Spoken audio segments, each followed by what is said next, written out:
They are repatriates from Botswana of Namibian descent, families whose roots lie deep in Namibia but whose lives unfolded across the border for generations. One is Justice Muinjo, born in Tsau, Botswana, 72 years ago.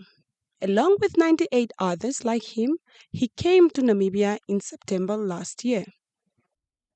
Home, it's something very important that one should not forget. As we stay in Botswana, we have always regarded ourselves as Namibians.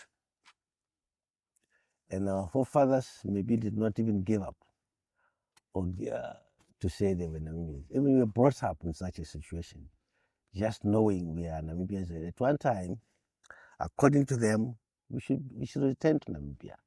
Coming back to Namibia is not a migration of convenience, it is the closing of a cycle that began more than a century ago. We're a big number when we started, because we were with a group from Hansi and the group from the other side we were coming, that is Gambiland. Many people decided to drop because they were told not to come with the animals here, because of the area where there is foot and mouth disease in Gambiland. So that's where now we end up being a very small number coming here. Most are farmers who have children on foreign soil. Even as stories of Namibia were carefully preserved in language, custom, and memory, they believe coming home has been the best decision they have made. The spirit of being a Namibian and not lose it was in fact planted into us by our parents. It's in the same way, we cannot say that spirit did not force us to come back. Yeah, because it's now in us. For sure, we had to come to this country because, as I have said, Namibia, it can be anywhere. You see, at times you see a person coming from Namibia. We're happy to see that person coming from Namibia. Can be a relative or not, but as long as he's coming from home. So we felt, no, it's high time we go back. Because otherwise, at the end of the day, or at the end of the time, we are going to lose everything that means who we are. So we wanted to remain who we are. In fact, that's one of the most factors that led us to come back. I was a teacher. I taught for a number of years and became a school head, and I've been there for a number of years. I retired, not retired, just left because I was still to work in Botswana, just because I decided to come to Namibia. And my parents are here.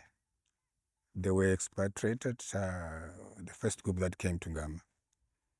And by then I was still teaching and I was still young, did not think of coming to Namibia. But like what the gentleman said, because of visiting her time and again here, I developed that interest of coming to Namibia. I'm also married to a Namibian woman that I found here, and I brought one of my kids, followed me here, and the other one is still at the University of Botswana. I left all my children behind. I'm still in touch with those. But it is my hope that maybe they think, let him go, we'll see how is he going to settle, then follow him. Because the same thing that I had, it's in them. Hopefully, they'll come. Last year, 98 people were repatriated to Namibia. Of that number, 3 have since died at the settlement. At GAM, daily life has tested the promise of homecoming. Officials of the Ministry of Agriculture, Forestry, Water and Land Reform visited the area recently and held discussions with the community. Efforts, authorities say, are already in place to relocate them permanently to an area about 130 kilometers away from where they are currently at Okupahewa.